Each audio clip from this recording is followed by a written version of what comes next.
뭐 지금 그 8분의 1 뭐 넘어가고 이런 것들은 그렇다 치더라도요. 이게 지금 건물 자체 보면은 저당이 되게 많지 않아요.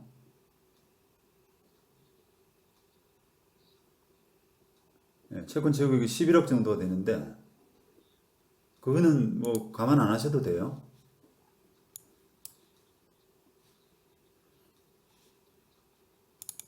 네.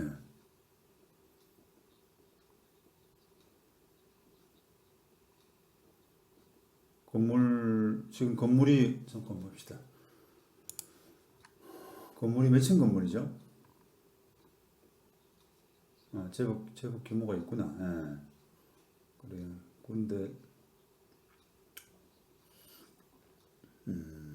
근데 그 기존 세입자들도 또 있을 거 아니에요.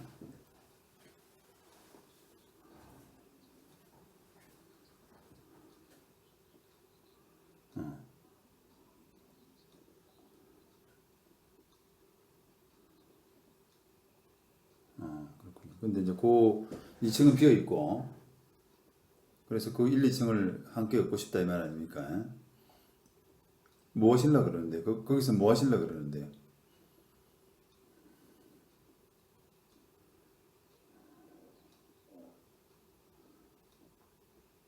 내나 뭐 카페나 뭐 빵집 이런 개념이네, 그죠?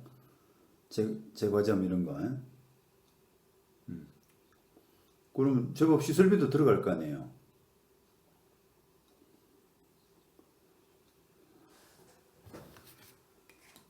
그런 말이에요. 그러니까 이제 그게 만약에 그 이 뭐 8분의 1이야 뭐 낙찰돼 가지고 다른 사람이 들어온다고 하더라도 그 사람이 뭐 임대차 계약을 무효다 이렇게 주장할 수 있는 권리는 없고요. 그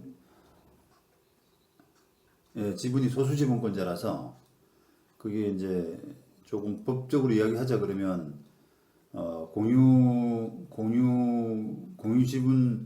공유 지분의 관리 행위라는 표현을 쓰는데요. 그건 다수 지분권자가 임대하고 이런 부분을 결정할 수가 있거든요. 소수 지분권자는 따를 수밖에 없어요, 그거를. 그래서 지금 임대차 하에서 들어가게 되면 나중에 다른 사람한테 낙찰되더라도 그 사람 자체가 뭐 그 사람이 이제 너 나가 이 임대차 계약은 내 동의 안 받고 있으니까 무효야 뭐 이런 식의 권한은 없죠. 다만 그렇다 그러면 나중에 낙찰받은 사람을 A라고 합시다. 그 A가 이제 그러면 내 임대차에 영향을 줄 수 있는 부분이 어떤 부분이 있느냐라고 하게 되면은 그 사람이 이제 그 공유물 분할 소송을 할 수 있습니다. 공유물 분할. 그러니까 뭔 뜻이냐면은 공유물 분할 소송이라고 들어보셨어요? 못 들어보셨어요? 이렇게 공유 지분으로 막 얽혀 있는 이런 법률 관계는 어, 법적으로는 좀 불안정한 관계라고 보고 불안정한 관계라고 보고 그거를 공유물 분할 소송을 통해서 그냥 지분 아닌 관계. 그러니까 다시 말하면 한 사람이 뭐 이렇게 다 가지고 지분을 다 가지고 있는 이런 관계로 이렇게 변환시키는 그거를 정상적인 상태라고 보거든요. 그래서 공유물 분할 소송을 어, 인정을 하고 있어요. 그러면 공유물 분할 소송 원래는 이제 그냥 이거는 건물이고 토지인데 토지 위에 건물이 있는 경우 아닙니까? 지금 토지도 8분의 1이죠. 또 토지도 그렇네요. 등기부 떼보니까 지금 8분의 1이네요. 그것도 마찬가지로 경매가 들어가 있고요. 근데 이제 요 문제된 요거는 지금 어, 토지 위에 건물이 들어서 있고 지분이 나눠져 있는 이런 구조인데 지금 공유물 분할 소송을 설명하려고 하는 겁니다. 그 공유물 분할 소송이 되면 어떻게 되느냐라는 걸 설명하려고 하는 건데 그냥 나대지라 생각해 보세요. 맨 땅. 이라 생각해 보면은 원래 공유물 분할은 현물 분할이라 그래서 이렇게 두부 자르듯이 자기 몸만큼을 이렇게 자르는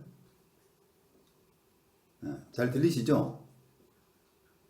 그러니까 두부 자르듯이 자르는 이런 방법으로 하게 되면 양쪽 다 잘라가지고 자기 지분, 완전한 자기 지분을 가질 수 있지 않습니까?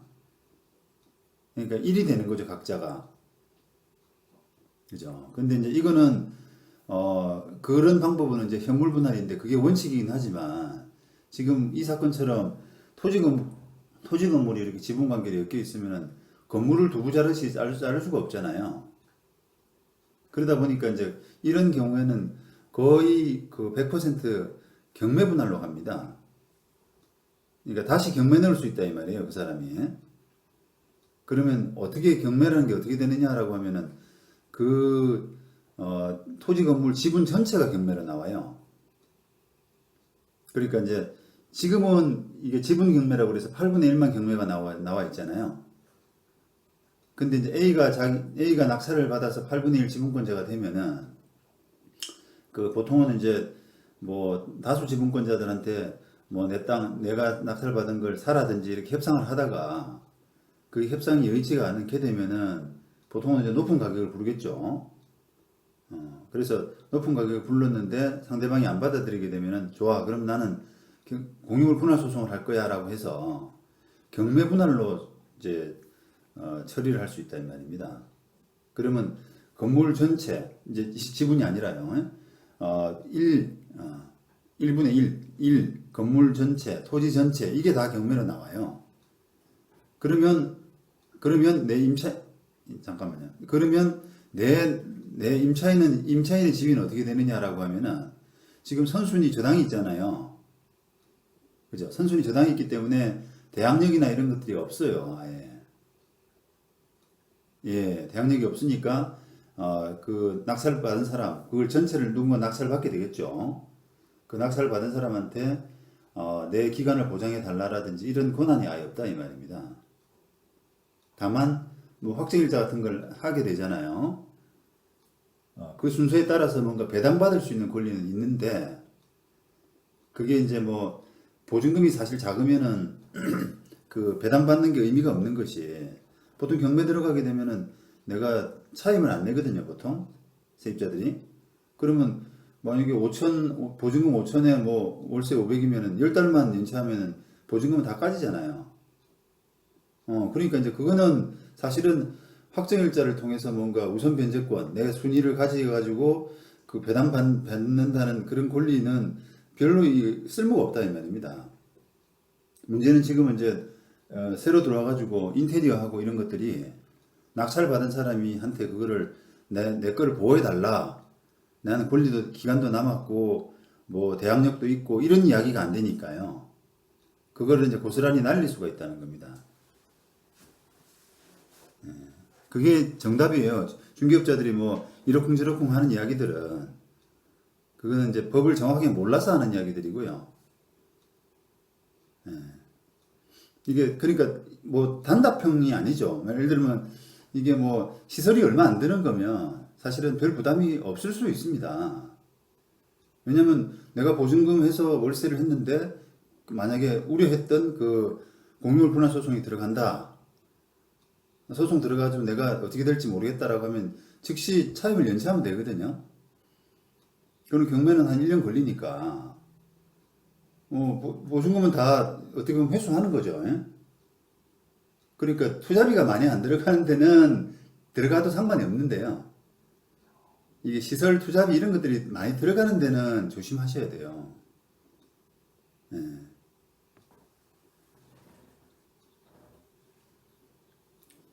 네.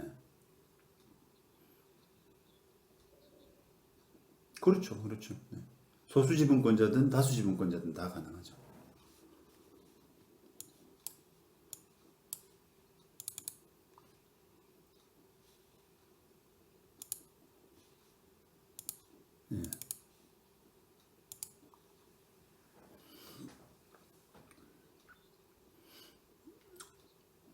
그렇죠. 이제 왜 그게 맞는 말일 수가 있는 것이 왜 그러냐면은 공유자 우선 매수 제도가 있습니다. 공유자 우선 매수 청구권. 예, 그러니까 요 지금 8분의 1이 경매로 나왔잖아요. 그리고 나머지 이제 8분의 7 지분권자들이 있잖아요. 이분들이 그 우선 매수 청구할 수 있는 권리가 있어요. 우선으로 살 수 있는 경매 과정에서.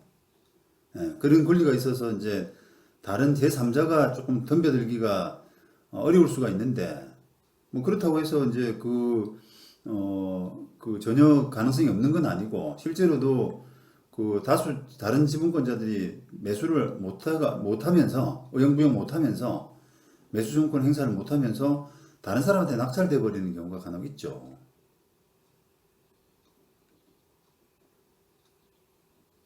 그렇죠. 장담할 수는 없죠. 그 사람이 뭐, 그 사람들 자금 여건도 있을 수 있고, 그죠? 그러니까 이제 그거는, 예.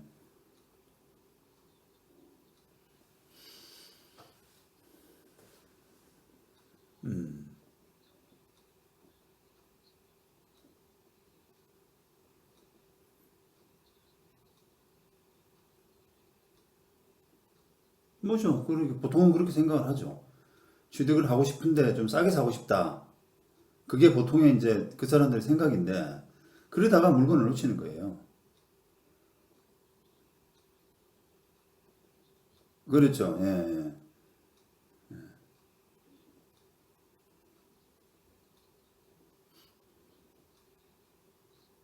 네, 네.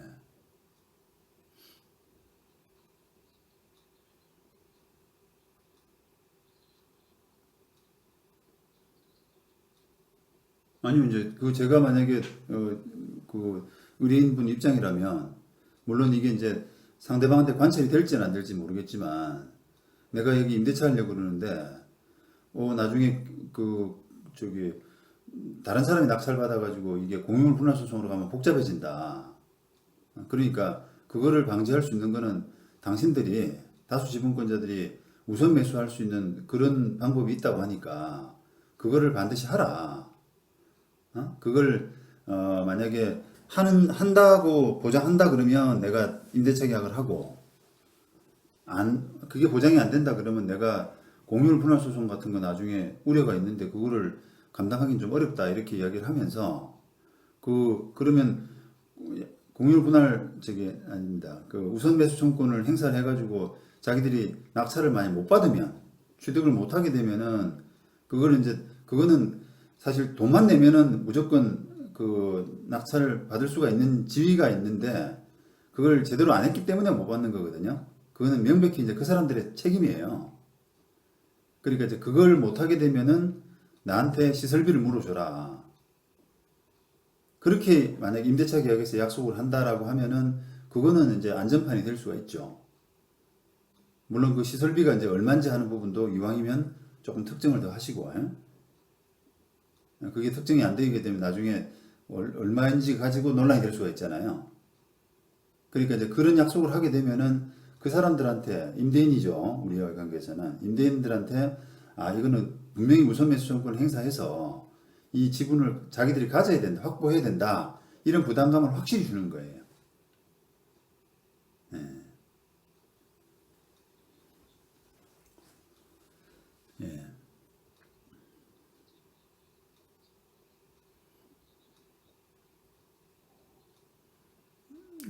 그렇긴 하죠. 근데 이제 하여튼 다수 지분권자면 되는데요. 다수 지분권자면 되는데, 그러니까 과반이라고 하는 건 2분의 1이 넘어야 됩니다. 2분의 1이 아니라. 그러니까 2분의 1이 넘는 사람하고만 계약하면 되는데, 임대차 계약은 유효한데, 문제는 이제 아까 그 이왕이면은 그 나머지 사람들을 관여시키는 게 여러 가지로 좋아요. 보증금 반환 책임이라든지, 또는 그 아까 공유물 우선 매수 청구권, 그런 것들에 대한 부담을 주는 차원에서 약간의 어떻게 보면 그 책임져야 될 사람이 풀이 늘어나는 거잖아요. 그리고 그렇게 가족들 간에 찢어져 가지고 지금 8분의 1도 사실 날라갔는데, 또 임대차 하는 과정에서 나머지 사람들마저도 찢어져 가지고 뭐 임대차 하니 안 하니 이런 식의 논란이 생기는 집들은, 건물들은 보면은 조금 나중에 뒤끝이 안 좋더라고요. 계속 소송 걸리고 뭐 그 내용 증명 날라오고 장사하는데 너 누구 동의 받고 왔냐? 뭐 이런 식으로 월세 내한테 줘. 뭐 이렇게 한다든지. 그러니까 그 지금 상황이라 그러면 이게 이제 그렇지 않아도 경매가 8분의 1이 들어가 있는 상황이니까 이니까 더더욱 더 나머지 부분은 조금 다지고 들어가는 게 좋아요. 그렇다는 뜻은 다른 지분권자들 모두 동의는 받으라. 네.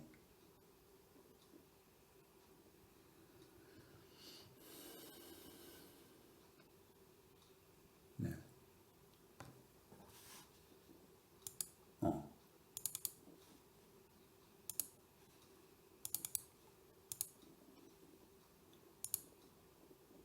무슨 말이에요? 그 낙찰 받을 의향도 있다 이 말이죠.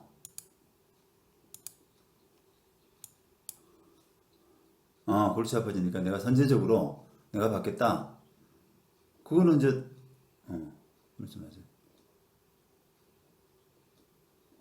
예, 예. 네, 네.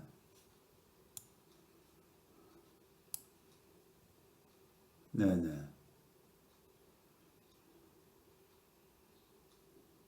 네.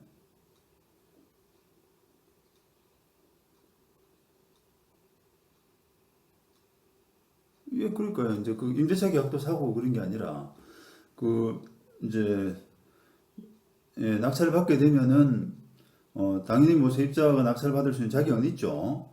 그거는 문제는 없고 그러면 이제 제일 먼저 고려해야 될 게 내 임대차 계약은 어떻게 되느냐. 나는 이 건물의 임차인이었는데 또 나중에 주인이 돼 버리지 않습니까? 그래서 그거는 아마 뭐 임차인이 혼동이라고 그래서요. 이게 이제 조금 더 좀 법률 용어가 더 어려워지는데 민법상 혼동이라고 하는 그런 법리가 있습니다. 혼동이라고 그래서 그게 임차인의 지위는 그 소멸되는 것으로 주인이 되면 임차인의 지위는 소멸되는 것으로 그래서 그 보증금 반환은 기대하기가 힘들지 않을까 싶은데 그거는 예, 예.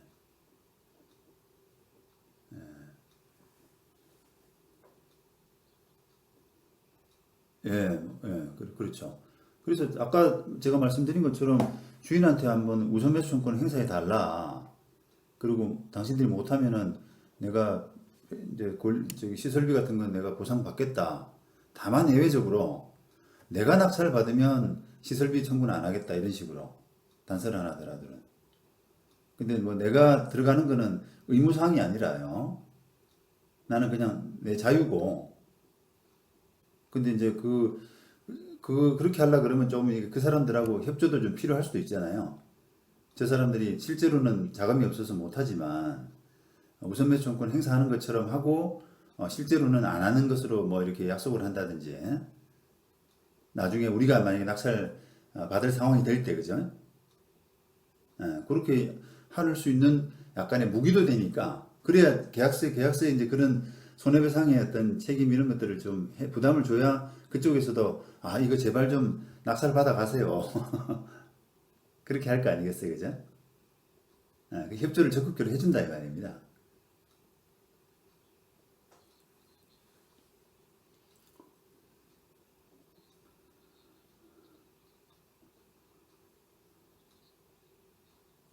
예,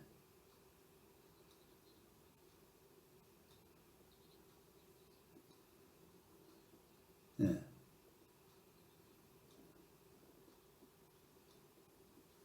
네,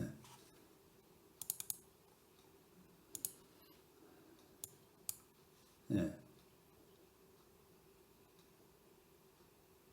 그러니까요. 그게 이제 뭐 제3자가 낙찰 받아서 그다음에 그 단계까지는 임대차에 크게 영향이 없는데 물론 이제 이런 건 있죠. 지금 현재는 그 대부회사잖아요. 채권자가 그 대부회사가 8분의 1만 경매를 했는데 지금 거의 전체 지분인가요 이게? 저기 신협에서 저당 잡은 게. 그러니까 신협에서는 저당을 다 잡은 거 아닙니까? 그러니까 이 경매를 8분의 1 경매를 뭐 기화로 해서 여기서도 경매를 넣는다든지 뭐 그렇게 되면 이제 곤란해질 수는 있죠. 예, 그렇죠. 물론 뭐 다른 사람은 어떤 뭐 그 신용상에 전혀 문제가 없어서 이자도 잘 내고 뭐 그렇다면 모를 뭐 다른 문제인데 어쨌든 뭐 이게 8분의 1 경매를 기화로 해서 전체 경매가 또 다 나올 수도 있으니까 예, 그러니까 이제 그런 부분도 한번 생각해 보시고요.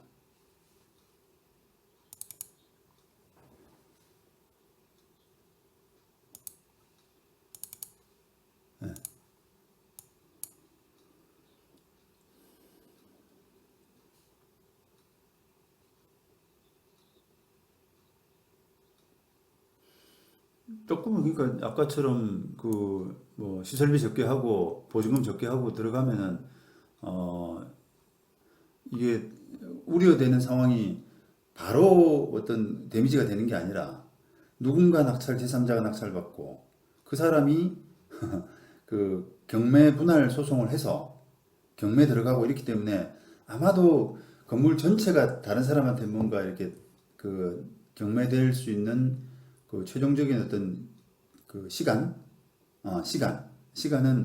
뭐 예를 들면 지금부터 치자 그러면 한 3, 4년 이상은 될 거예요, 최소한. 예, 예. 시간이 경매 재판 이런 시간들이 꽤나 걸리거든요.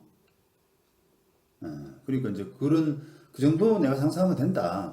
이 정도 시설비 들여가지고 그렇다면 뭐 진행하셔도 되죠. 그렇죠. 보통 시설비가 제일 크죠, 이제. 네, 예, 예. 참고하세요. 예, 요 녹음 파일은 제가 올려드릴게요.